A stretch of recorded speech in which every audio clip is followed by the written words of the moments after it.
food system plays a pivotal role in both the climate crisis and the ethical challenges of sustainability. Meat production, in particular, is a major driver of environmental harm, contributing to carbon emissions, deforestation, and excessive water use. It also raises some serious ethical questions around animal welfare and livestock treatment. On today's show, we're exploring how we might rethink this, from plant-based alternatives and lab-grown meat options to reduced consumption and more sustainable farming practices, all aimed at minimizing harm to the planet and its inhabitants. I'm Jadyn Brayboyce, a student here at Rice University, and you're listening to Gulf Streams on KPFT Houston 90.1 FM, Galveston 89.5 FM, and Huntsville 89.7 FM, where we talk with leading experts and community leaders to better understand the environmental problems and potential solutions facing our community.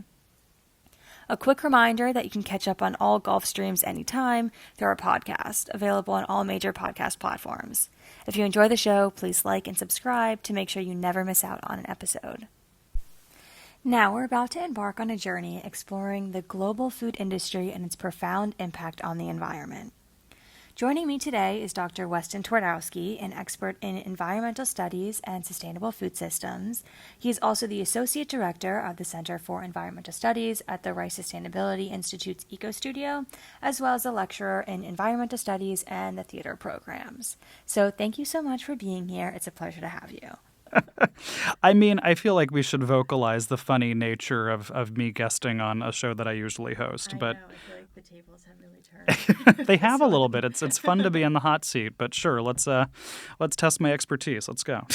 So, if you could just start us off by explaining the importance of understanding where our food comes from and how it's produced.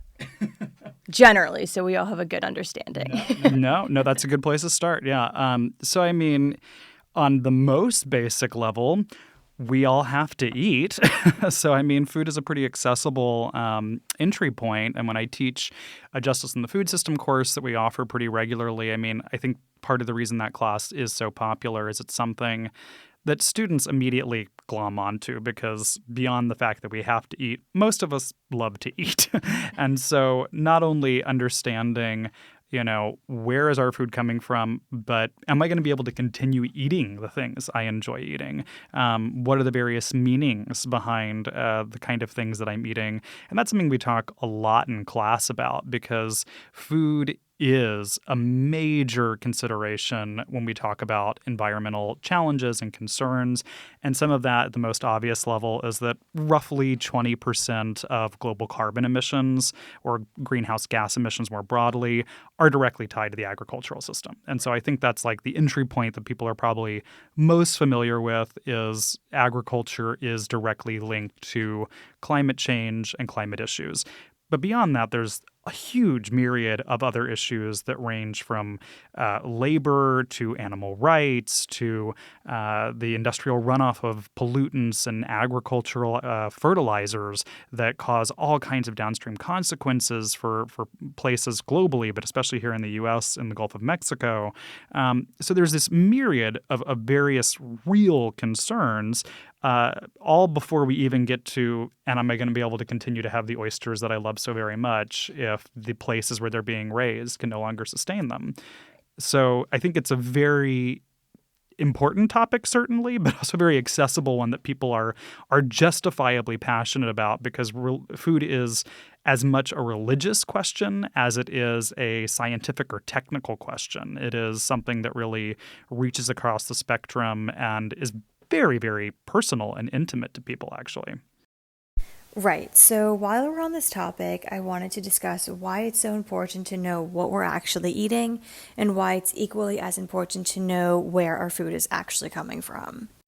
Absolutely. So, I mean, that's a really good question. And it has to do with food production and the way that we produce food. And so I think something that folks are probably already kind of clued into, because there's been a sustained effort to educate folks over the last decades, is that locally grown food, it tends to be better. It tends to be higher in nutrition, higher in a variety of different values. It means you're not transporting it as far, so it tends to be frozen. So there's all these kind of personal health reasons folks are probably familiar with.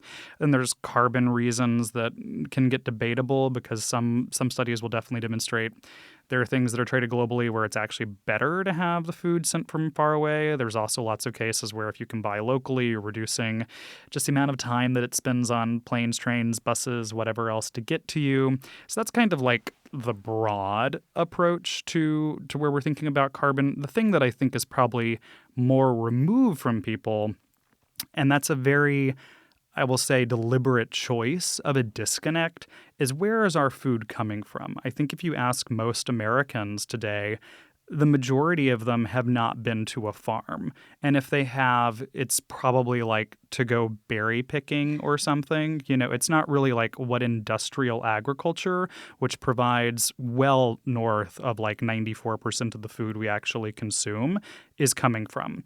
And so that's a really important thing to note, is the vast, vast majority of our food comes from these industrial agricultural processes, which ranges from the way we consume our corn over to the way we consume our beef and chicken and pork.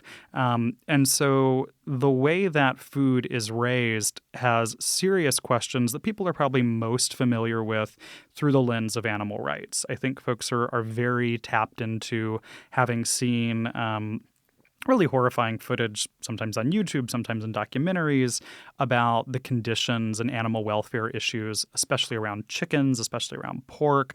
There really are just deplorable conditions for animals who are being raised in that way. I will also say this is not new news. We can go back, and my colleagues in English will happily point you to Upton Sinclair in the early 20th century writing The Jungle, which is basically where every food studies book written in the U.S. has to start, talking about Upton Sinclair wanted to do a whole expose and show everybody how terrible animal rights were for the animals that we were raising to be eaten and slaughtered, and it was horrific, and everybody's takeaway was, oh my God, the conditions there are awful. I don't care about the animals. I'm worried about what I'm eating. I'm really, really worried about the way we're producing food because that sounds gross and I feel like I'm going to get sick. And I think that's an important lesson that we seem to have to relearn at least once a decade. Is as important and as meaningful as the animal rights argument is to some people, it has just not been a winning argument historically. We have like a century of people doing really high quality investigative journalism into the production of meat in particular. And we've just not like turned the needle at all. People enjoy eating meat. They want meat created cheaply. The newer argument that I think has caught more traction actually with younger people who are very, in general, climate aware and much more concerned about environmental and specifically climate issues is the reality of how a westernized 20th, sort of late 19th century, but really 20th century diet, which is kind of what we think of as a developed world, developed economy diet, is spreading globally. And so as we see more and more places around the world adopt these kind of U.S., European style, very meat heavy, which I should also note, the U.S. by far still outconsumes Europe and other places in meat consumption. They consume a lot of meat, but we lead head and shoulders in the amount that we consume. And that, when I say not sustainable, it's not sustainable, but I don't want to say that in a kind of cliche way that we throw around the word sustainable quite often to just mean like, that's like a more eco-friendly practice. I literally mean 80% of the land we use for farming, half of that goes to creating feed for livestock, and the other half goes to livestock. So all the fruits and vegetables you eat, all the grain products you eat, everything you eat that is not a pig, a cow, or a chicken, essentially. I mean, you could throw like lamb and goat in there, but for U.S. audiences, that tends not to be like where the primary diet lives. Everything that's not one of those three ingredients, that's 20% of the land we've dedicated to raising those crops. And so, I mean, that statistic and what lies behind that is not just that, yes, meat is a far higher carbon and methane source and it is driving climate change far more rapidly. It also means that we're doing things like growing corn at rates that are really just not just sustainable, but that are actually killing off what's called topsoil, which is exactly what it sounds like. It's the top layer of soil. But that's what makes arable land. And when we say arable land, we're talking about farmable land. We're talking about where 95% of what we eat comes from. That is the number. 95% of what we eat comes from farming on arable land. The processes required, the heavy fertilization, the constant tilling, the ways that we've enabled ourselves to continue to grow corn, especially in the American Midwest, it's not just that it's like not environmentally friendly, it's a self-killing process. The way we do it kills off land, kills off topsoil to the point where estimates range, but most seem to be around 60 years is the kind of headline year of when we will essentially have run out of topsoil. The rate at which we are running through this resource that creates 95% of the food that we eat, that last 5% mostly being things from the water, by the way, that's the rate we're killing this off. We're talking, I've seen estimates that are far shorter than that, more like 30 or 40 years. I think 60 tends to be the number people jump to, somewhere like by like 2090-ish, maybe 2085. But that's the kind of future we're talking about. Now, scientists are hard at work about thinking about that and trying to address it, right? But that's what I mean when I say this level of meat consumption, this level of resource allocation is simply not sustainable. It's because we are destroying the things we need to literally feed ourselves. Well, thank you for bringing that up because one of the biggest topics I want to talk about today is the meat industry. I don't want to talk about it too much since we've covered a couple episodes on that already. We do have a great little 5-episode arc that you and I did last year that folks should absolutely go back to if you want to dig deep in the weeds on the history of pork and beef production and numerous other things. Yes, but I think we could both agree that the biggest issue, or I think one of the biggest issues, is the idea of overconsumption. Mm-hmm. And you can't really talk about the meat industry without talking about overconsumption. Mm-hmm. You go to the grocery store and get, I don't even know what it is, like 17 chicken breasts for like $7 now. It's like maybe a little bit more, but something along those lines, and it's crazy. And so, we see in places like Brazil, for example, that's facing a lot of deforestation in the Amazon. And it's an attempt to make more land for cattle ranching due to the ever-increasing demand for meat. And so while this deforestation alone is really terrible for the environment, it also requires excess land that they don't have and excess water that we should be using. And it simply isn't sustainable in the long run. So would you mind walking us through some of the ripple effects of this overconsumption in the meat industry, or more specifically, food? And I know you just kind of touched on a little bit, but if we could cycle back a tiny bit. And then what are the potential costs to the planet and then our future generations? Sure. So, a couple of different things there. And what you're getting at, especially with things like chicken, again, there's multiple really important points to the way that we have engineered chickens, the way we've engineered pork. What Alex Blanchette, who we had on the show talking about the pork industry, refers to as the American meat factory pig.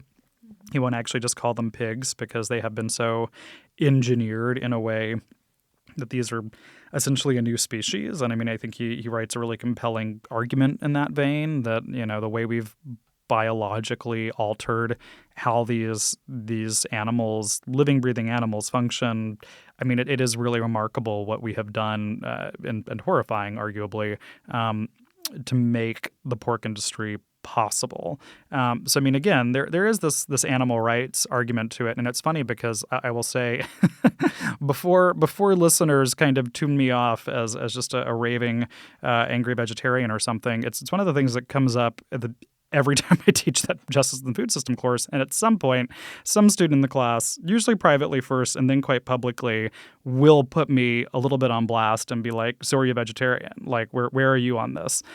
And I feel like I'm a very middle-of-the-road person. I'm like, at best, an aspirant vegetarian. I have quite deliberately tried to cut back substantially on my meat consumption. But I'm a New Orleans boy, and like, if you tell me that I can't have my chicken andouille gumbo, like, we're gonna have words, like, we're gonna have fighting words, like, I don't know what to tell you. And so, I think that's this really, really important part of this puzzle is, one of the things we do talk about is meat as a religious practice. Meat has been a pivotal part of religion across the world for millennia. It is a deeply important heritage crop, almost across every civilization you can think of, with very few exceptions. Notably, India, with its 300 million vegetarians, is the most prominent. But apart from that, it really is. There aren't that many vegetarian-based major societies.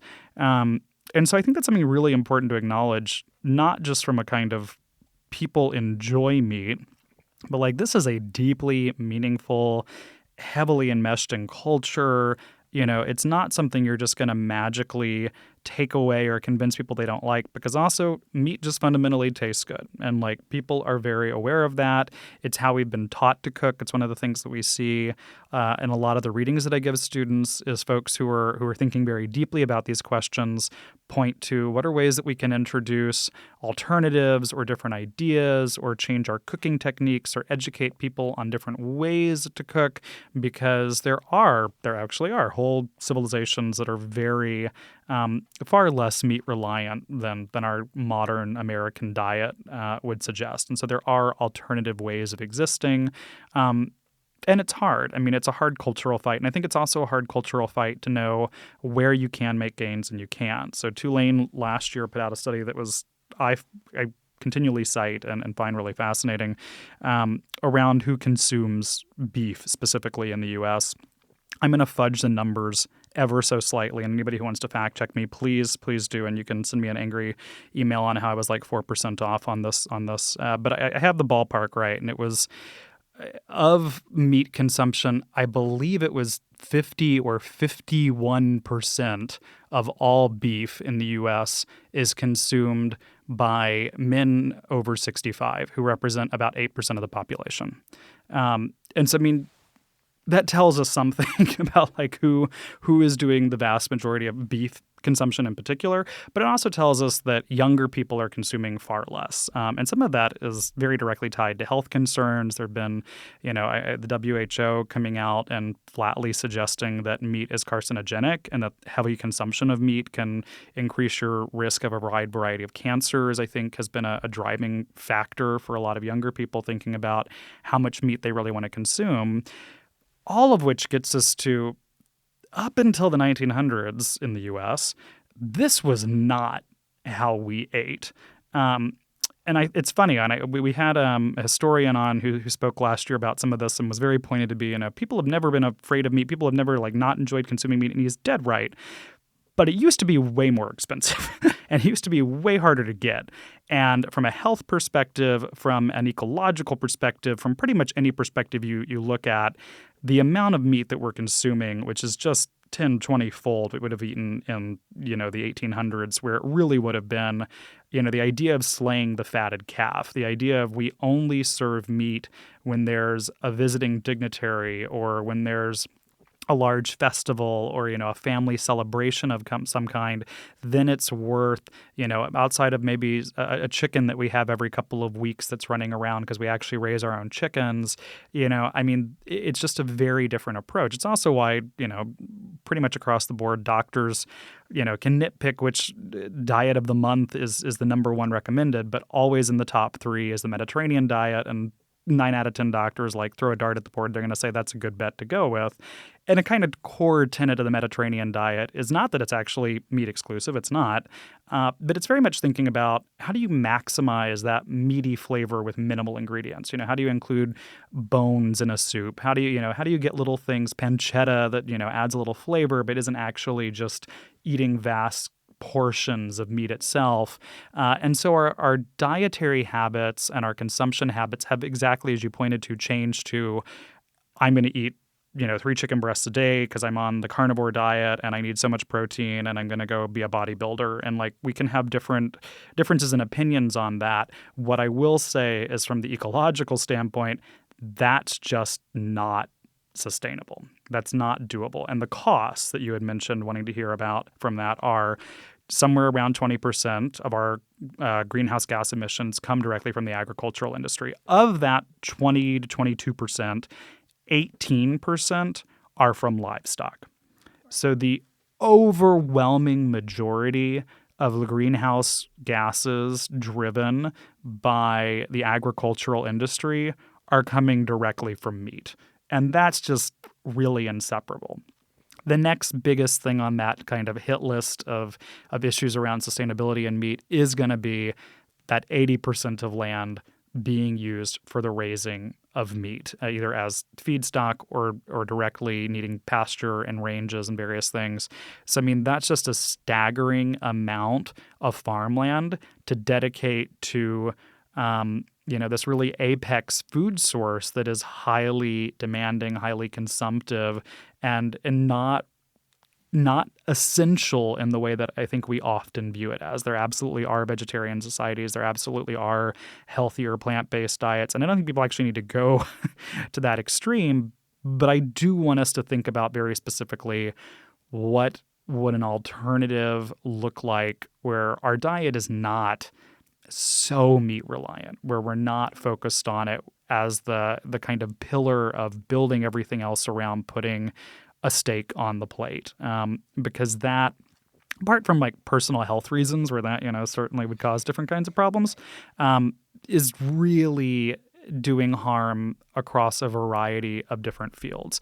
One of which I briefly kind of glossed over, but to bring an example home to kind of Gulf Coast listeners, is to raise that amount of corn, which is being used predominantly as a feedstock, especially for cattle, but also for other livestock animals.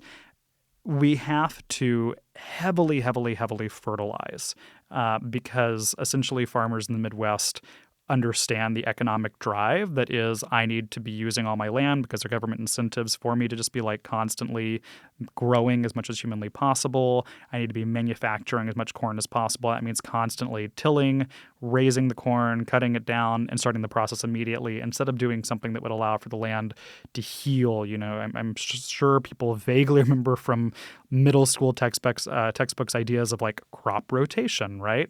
Ideas of, kind of laying fallow properties for a while so that you would actually just allow them a little bit of time to rest and heal, for the soil to recover, and then go back and farm it again.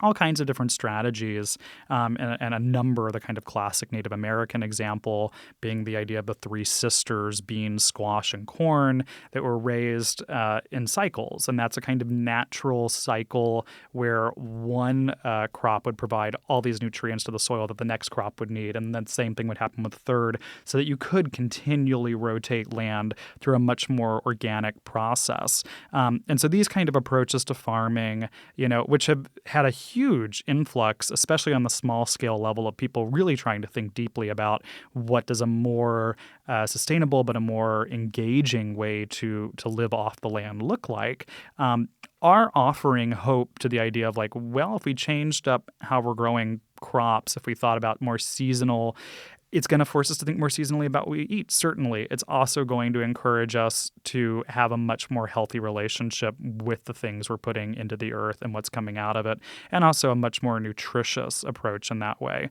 All to say, to go back to my point where I started, I apologize. I went down a rabbit hole there, but my point here is we're not doing that in the Midwest. Instead, we're just fertilizing, really, really highly this land over and over. Well, that fertilizer has to go somewhere. And so you get nitrogen runoff that runs down essentially the whole of the Mississippi Valley and spews out right off the coast of Louisiana, where the end of the Mississippi River is. And every summer you get, as a result of all this nitrogen feeding in, these algae blooms that take over and basically shut out the ability for oxygen to get through. And so fish need oxygen, like most things on this planet. We're a very oxygen life-based ecosystem on Earth. And fish will die, crabs will die, all these things will die, and this huge algae bloom spread is called the dead zone. And you can look up the dead zone of the Gulf of Mexico. This happens elsewhere as well. There's a prominent one in Delaware Bay. Dead zones happen, but I will say the dead zone off the coast of Mississippi is now up to something like 7,000 square meters a year, or square miles a year, sorry. So that's Oh, I looked it up this morning, and I want to say it's the size. It's bigger than Connecticut. It's bigger than the state of Connecticut, to give you a context of just how large this spread is. And this kills off fish and oysters and shrimp and things we love to eat as Gulf Coast people. And so, one end of our food system is really wreaking havoc on one that's downstream. And there aren't really repercussions for that. The way we've incentivized things, and the EPA attempted to pass good neighbor laws earlier this year that were struck down by the court, but that was meant specifically to essentially say, really using air pollution and saying, if you have a factory in Maryland, but the air blows over DC and the air quality is bad, like, you still have to follow and respect DC's laws, and you have to conform to the expectations. And it was a different set of regulations and requirements, essentially saying, even if, some of the problem lands in your backyard, but a whole bunch of it lands in 1, 2, or 3 backyards around you, that, you're not absolved by it because it passes state lines. Now, this regulation was essentially overturned by the court, so it's not enforceable, but it is the kind of maneuvers we were seeing the EPA trying to address. And I think that has really important questions for the agricultural industry as a whole, because Ohio, Iowa, these Midwestern places that have been using this much fertilizer that's affecting really the whole of the Mississippi Valley, which is just an incredible amount of land. I mean, these are major repercussions.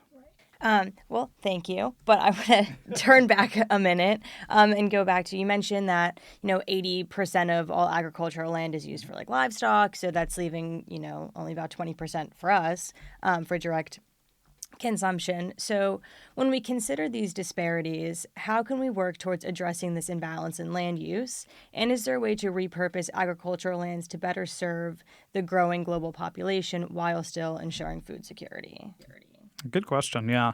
So I will say, 40% of that is the development of livestock, which we do directly consume. We are eating that livestock, but it's also just a staggering figure. I don't think people recognize that I think when you imagine farming landscapes, we don't tend to think 40% of it goes to the animals. And then when we add in the food we're raising just for the animals, that it goes to 80%. I think that's where that really, forces some kind of that is a large amount of space to dedicate to one kind of food source, just being meat. So in terms of what we can do about that, there's all kinds of different approaches we could take. Most of them are pretty policy oriented. So Ezra Klein, I will give a shout out to his show, did a really great episode on meat a couple of years back, which he basically opens with saying, if you're a politician listening, don't do anything I'm telling you to, because my essential argument here is meat should be more expensive, and that's the fastest way to lose an election. And he's not wrong. If you campaign on I'm going to make meat cost more, pretty much nowhere in the country are you going to win on that platform. So it's a really thorny question, because what we could do, in a hypothetical world where we're just all on the same page about this and everybody, suddenly decides I don't need as much meat. Yeah, we could radically reimagine what farming landscapes look like. That's, I think, pretty unlikely. I literally at one point last semester turned to my students and said, okay, we're going to have a debate, and I want you to take both of these prompts as completely serious and in no way meant to be sarcastic. And I want you to treat them very seriously. Which side do you land on out of these two choices?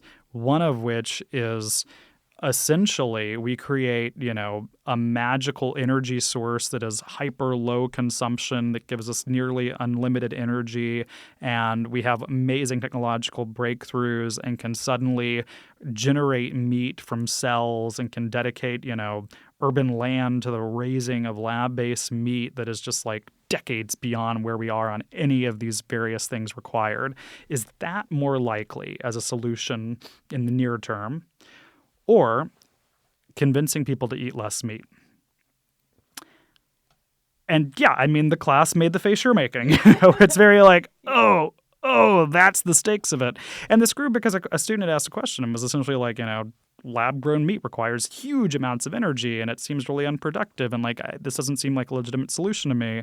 And that was kind of my prompt back to them was, I think meat consumption is so ingrained as something we expect to have access to, as something we view as, as something very American. Like we have about 100 years of meat company advertising telling us that, you can go back to everything from Wendy's, where's the beef, right? Over to like the American beef lobby putting out really effective commercials in the 90s that are still taught in business schools as effective examples of advertising, doing like America's beef and showing us, American beef around the world and all the various dishes that you're supposed to connect to, and thinking of it as part of our heritage and something we should have pride in, and something that in Texas in particular, people certainly do. This is a ranching state. There's a ranching culture. So how do we change that? On a policy side, we could do things that make the real cost of beef more representative. So that would mean cutting back a number of subsidies, especially around livestock feed, would be a pretty immediate place to start. The trade-off is going to be livestock meat. It's going to cost more. Like, that's just the reality. If you go out to one of the great local ranches around Houston or Southeast Texas, and you want to buy an organically raised, cleanly produced, kindly and ethically processed turkey for your Thanksgiving dinner, you can buy a 30-pound butterball for like $30 to $40, depending on when you buy it and how good a deal you get from H-E-B. You're going to pay like $180 for that turkey from the really, well-produced, ethically raised. And like that price, and I tell that to students, they tend to be like, oh my God, how could a turkey ever cost that much? And I'm like, well, that's the cost of fairly raising it, of not raising so many that they're dying next to each other, of not over-consuming and over-expanding beyond what your land can afford, of giving people a living wage to actually work on that farm and raise those animals. These are the kind of stakes of it. Food just costs way more than we actually want to admit it does. And students, not unfairly, because the part of the food system we've not touched on here yet is food is essential. Food is life. And if we don't have access to food, we die. And like, it's bad, and all the bad things that come along with that. But there are absolutely starving people in the world. And one of the miracles of the last century of agricultural advancement has been what we call the Green Revolution, which is this period sort of from the beginning of the 19th century, really kicking off in like kind of the 1940s, the 1970s, where we just saw astronomical drops globally in food insecurity, in hunger globally. And that's not to say there's not hunger, because there is. And like, we can talk very deeply about food insecurity right here in Houston and what populations absolutely struggle with a lack of access to food, and especially a lack of access to high quality, nutrient dense, healthy foods. These are problems we absolutely face in all of our communities, wherever we are in the United States and certainly globally. And so, there is a real moral imperative, I think, that's really hard to argue against. That we should be feeding people, and we should be making food accessible and affordable, because the UN did declare access to food as a human right. It is part of the UN doctrine for decades. The idea that we have access to food is a human right.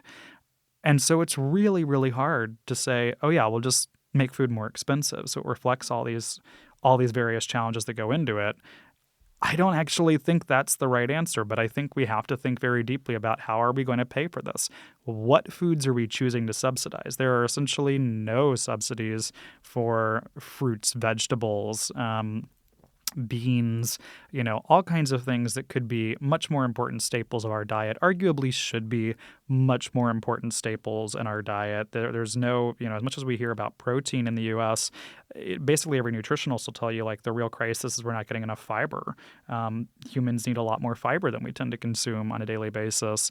And so, I think that's something to really be aware of is there are different health challenges associated with this, major cultural challenges. How do we solve it? I'm not going to give you a silver bullet because there's not one. But I think one part of it, and something that I really encourage my students to do, is to try to understand their own local foodways. I think it's really valuable to try to track down a little bit, where am I getting this food? What country is it coming from? How many steps did it take? How hard would it be for me to buy locally, which in a place like Houston is actually incredibly hard. If you go to the farmers markets here, we've had farmers on the show before who've talked very frankly about folks who are, really well-meaning and trying to run a farmers market in town, essentially coming to them and saying, like, how do we get more farmers here? Like, we want more produce. We want more people to represent. And, like, what do we need to do to get the farmers out? And the farmers kind of look at them like, that's very sweet. You already have all of us. There's just not that many farmers around here. Like, there's just not this, like, local agricultural economy that could actually feed the millions of people that live in the Houston area. And so that's a real question of why is that? Why have we often consciously chosen to ship food production off to places we can't see it, where it's out of sight and out of mind, and we just expect it? I think there's a real good to people even just badly experimenting on their patio like I do, and getting very excited about, oh my God, like I have a strawberry, like my blackberries are coming. I'm very excited about the fact my blackberries are coming in. I do have a blackberry bush, and every day I go look at it and I can see blackberries forming, and I am ridiculously over the moon about it. And I'm also very aware my little blackberry shrub that I will maybe, if I can rustle them from the squirrels, get like 20 blackberries from over the next 3 months, well, I'd die real quick if all I ate were the 20 blackberries I produce. But it also gives me a deep admiration and respect for just how labor-intensive food production is, how much skill and expertise goes into understanding how these crops are grown, thinking about the different business complexity. And I think that's a major part of this as well is, as much as America loves to talk about the American farmer, we have a pretty healthy disrespect of American farmers. We do not value agricultural workers. We don't tend to think of them as knowledge workers. We don't tend to think of these as people who deserve high-paying jobs. And I'll tell you, if you go out to a farm and you attempt farming a little bit on your own, I think it's really hard to walk away with anything but a deep admiration for the level of knowledge and expertise that these folks have, and the work they do to ensure that we can all have a very happy, healthy plate of delicious things in front of us. Yeah, well, there's two things about meat that I wanted to touch on. For me, it's really interesting because Western Pennsylvania we have a lot of farmlands, but we also have the highest percentage of like hunters in the state of Pennsylvania. And I was really surprised when coming to like Houston, because when you like first picture Houston, if you've never been here, it's like rah, rah, rah, America, trucks, and like hunting. And then I got here and it's like totally not that at all. Sure, you go out a little bit and you have like farms and people go hunting and stuff, but it's not as common as I thought it would be. And when I was growing up, I was like so against, because my dad goes hunting, and I was like so against, like, this is terrible. How could you kill an animal? Blah, blah, blah, blah. But it's really so much more humane than how everybody else is getting their meat. And I don't go hunting, but if I had to take a guess, like a hunting license has to be under like $40 or so, maybe even less. And then you're able to, one, help out the population of the animals because, well, I can only speak from PA, but we have like very high cases of like Lyme's disease because we are just our cities are just growing so rapidly and we're cutting down all of the forests. And so there's really nowhere for them to go. So it's like disease is spreading and you have deer just dying in like car accidents on the highway and all this stuff. So if you go out and hunt them, it's one, helping the population. This is what I tell myself. And two, you're also getting like the best form of meat that you can get. And so for, I guess a couple months worth of meat, maybe even less, and the cost of like one hunting license, you can have like a freezer full of meat for significantly less with no additives and, all of that, which I think is really great. So I know that's not for everybody, and I know that'd be a hard sell for somebody in, a major city like New York or Chicago or LA to be like, oh, go hunting, please, for your own food. I think that would be a hard push, but I do think that it's often overlooked as something we could do to reduce the scale of this overproduction of terrible quality meat in terrible living conditions. And the other thing I wanted to talk about is I'm going to hold you there for a second because I want to comment on it because I totally agree. I think hunting is a really undersung and really pivotal thing that we often neglect because you're right, a hunting license is not that expensive, but those hunting license fees are directly enmeshed with conservation efforts around the country. Hunting licenses, by and large, have been where the vast majority of conservation funds nationally have come from for decades. So there's actually something of a crisis in conservation circles around the depletion of hunting and fishing licenses because that's been critical. I completely agree too on things. I was laughing. My girlfriend's brother-in-law, I think, or evidently goes hunting periodically, and I just lit up when she told me and was like, okay, see, this is a meat I can feel totally ethically absolved of consuming, and I still do eat meat, but I'm also my first thought was like, does he get boar? Because boar are such a problem in Texas, and I'm like, I love bacon. I love bacon so much, and it's like an annual treat at this point for me, and I'm like, I could eat so much boar bacon and not care. And I've heard good things about it, and I'm really keen to try it. So I'm fully there with you on hunting. And similarly, growing up in Louisiana, fishing was, I grew up and we'd always have people bringing over fish they had caught. It was much more a part of the cultural ethos. And I think to your point there, these are ways that people really connect to and learn to care about the land and waters that they live on. And I think that's an important thing that as we imagine our food system, there is a disconnect there that's happened as it's become just a supermarket-based economy of I can go here and I get my bananas and my beef and we don't see the real cost and connection. When we had Lucille Contreras on last year as part of that series on meat, she runs Texas Tribal Buffalo Project and thinks very deeply about raising bison from an indigenous perspective. And I mean, when they slaughter a bison, there is a whole ceremony and a whole series of proceedings that happen around that before and after as they give away food. And so, I mean, I think reconnecting, and that doesn't mean everybody has to go off and become a hunter or fisher, but thinking about these as important parts of that system and also probably things that just how can we get people to better connect and clue in to food is not just something that magically arrives at the supermarket, but has real human, animal, ethical considerations to it, including things like labor, including that labor of I remember students when we watched some footage of chicken laborers, chicken processing laborers, one of the students made a remark about, I don't think that putting a sticker on the chicken that says this was packaged by Nancy is going to have any impact on people. And I said, yeah, but what if you put this costs Nancy 2 fingers, which is, I believe, what the average was for chicken processing plant workers to lose. And so, I mean, we were having a whole conversation around what would strategies to make that labor more visible to people in a system that prizes invisibilizing that. Right. Well, I think in 2025, we have come quite far, or I think my generation suffers from this the most, of being desensitized to a lot of things. And that certainly includes, where our meat is coming from. And so if you add back that personal, encounter with going hunting or doing something that has you on the front lines with these animals, understanding what you're really doing, not just going to Shop and Save or Costco or H-E-B or wherever it is that you go food shopping, I think it just helps bridge that divide of being so disconnected from where we're eating. But the other thing that I wanted to touch on was in England, they put stickers on some of the meat. I don't know where specifically in England, but I knew it was England.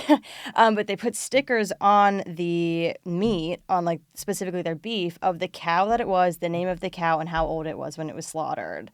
And then I don't know what the actual statistics were, but I think there was for at least a short while a significant drop in the purchasing of meat. And I think on two things, I guess that's good, but also bad, because what do you do with all that like leftover meat that you can't sell now, because then it was a waste. But if you could do something to like promote, or I don't know, if you had like a billboard that was like, if you, stop like buying meat, then tomorrow like Sally will be saved and she's 6 months old, like whatever it is. But if you put that on after the fact, I don't think it's super effective, because now we're wasting meat. I'm going to go on record and say I'm genuinely surprised that that caused a noticeable drop in the meat sales, particularly because when you were describing it to me, I almost thought it was an ad campaign for the beef products. Because I can absolutely, and I think in the U.S. in particular, the strategy, happy cows come from California. I mean, that's a whole motto. And so I think the strategy here of saying, hey, this was an animal that was cared for and taken care of, and we loved it, and it had a good life, and it had a name, and you can eat it ethically. Like there's a real argument that that's a different kind of marketing ploy.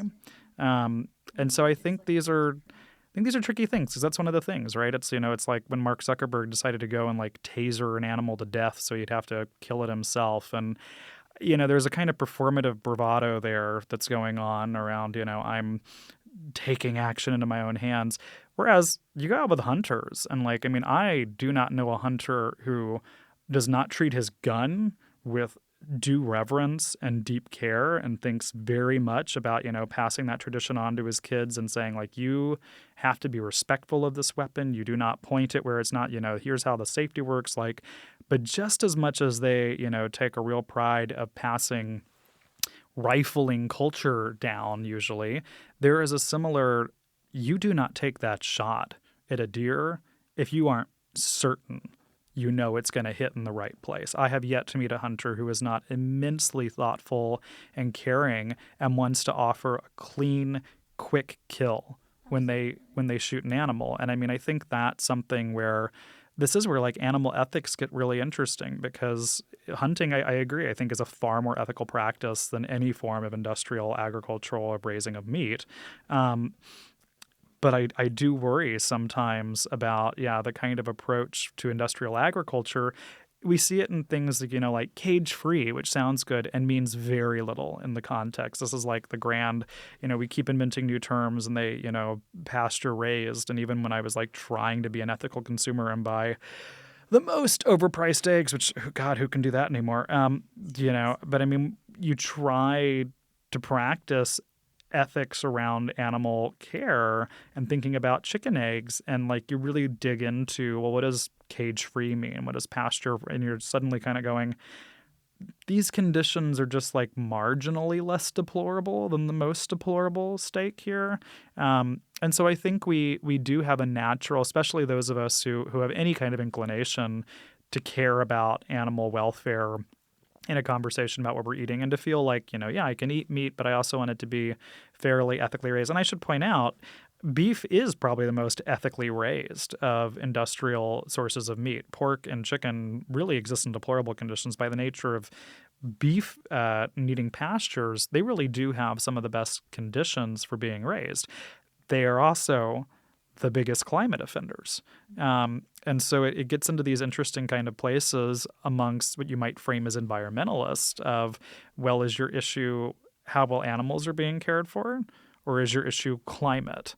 Or is your issue just other industrial incidents and issues? Or is your issue labor, which is a whole different side of this? It doesn't tend to be very environmentally connected, but is a major political arm, is labor movements. And I think folks probably anticipate, all these groups can work together to help solve this problem. And in reality, those coalitions serve very different aims, and they've been really hard to coalesce into a unified front. I know we touched on it briefly, but the idea of subsidies on meat, because I know it would be a very hard push to just have everybody be like, okay, no more meat in stores, everybody has to go hunting. So in reality, because of these subsidies, most families in America can afford to put meat on the table. And so my question to you is, if subsidies for the meat industry were reduced or eliminated, would this naturally curb overconsumption, or are these subsidies necessary to ensure access to affordable food for Americans? That's a good question. So I will say it's not necessary to to have access to affordable food because, as I've said, you can absolutely have a diet that doesn't rely heavily on meat. So from a kind of empirical answer, no, that's not requisite. That said, I think if you were to cut back those subsidies, you would see the fastest government change in U.S. history. I think you would see massive political repercussions. And the example to that I will give, largely Wall Street has pulled out of the lab-grown meat business. They've been really walking away from a lot of those investments because they've just realized the technology is seemingly much further out than we really kind of thought it was, and the energy consumption demand would be really high. So that's not been a big area for investors for a couple of years. On the flip side, the country doing the most work and spending the most money to try to make lab-grown meat a reality is China. And there's no question in any political scientist's mind who's thinking about this that it's a very linear thought process of China's looking at the numbers, doing the math, and saying, we just can't continue to grow meat in the way that we are, at the scale that we are, feed a continually, existing population at this scale. And as more and more people in China are gaining access to meat and that Western diet, and as pork consumption there has just skyrocketed over the last few decades, that has been this major shift.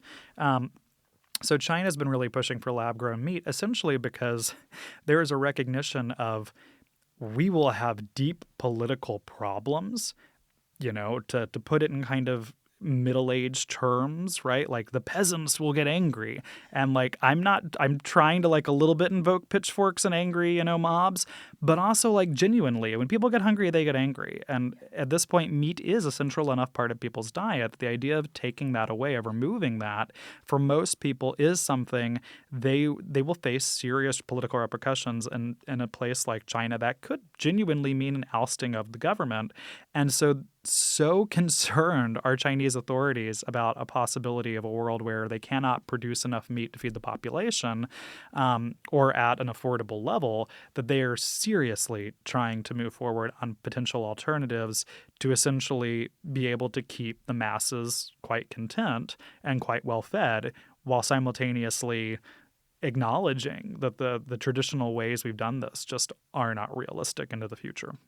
Well, wouldn't that be a rather significant problem? Well, my thing with lab-grown meat is I personally don't want to try it, but studies show that while it might use more energy, it uses significantly less water and uses significantly less land. So in some aspect, I guess there could be a perk to it. I will say, yeah, I think in a hypothetical, that's all true. In reality, so little lab-grown meat has been produced and so little of it at any kind of meaningful scale that I think it's really hard to know yet what those costs are going to be. At the same time, technology tends to get better. And if we can figure this out and we do start investing in it, maybe in 30 years, it is quite an affordable alternative. And, I totally hear you on not wanting to try it. I have eaten a lot of bugs in my life because I'm a curious person. I would happily try lab-grown meat. I would be very curious to see what it's like. You can let me know how that is. So since we are running out of time, just to wrap up, looking forward, what are the key steps that individuals, governments, and industries need to take to create a more sustainable food system?